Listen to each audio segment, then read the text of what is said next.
أنا صحيح الكلام اللي سمعته ده يا زيزو؟ كلامي يا ديشا.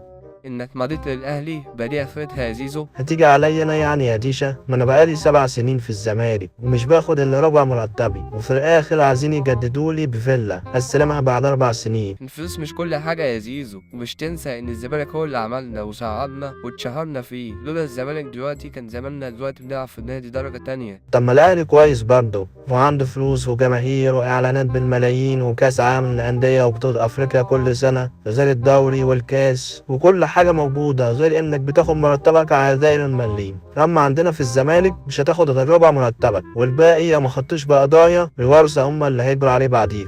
مش هتفضل كده يا زيزو على طول. المسير الحالي يتعدل في يوم من الأيام ويبقى لنا دخل وفلوس وملعب زي الأهلي. وتيجي انت كمان معانا يا ديش عشان تلعب معانا في كاس العالم للانديه بدل النادي اللي انت بتلعب فيه ده. أنا لو رجعت مصر هرجع بس للزمالك. يعني هتيجي عليك انت بس؟ ما الفرقه كلها راحت الاهلي، كهربا وامام وبن شرقي، ما فاضلش غير واد فتوح وانت وفرجاني ساسي. وبعدين هتلعب في كاس العالم للانديه مع فينيسيوس ومبابي وميسي وهالاند بدل النادي اللي انت بتلعب فيه ده اللي بيصارع على الهجوم، وفي الاخر النادي بتاعك هيهبط وهيستغنى عنك ببلاش. فكر كويس. حلوة الفكرة دي.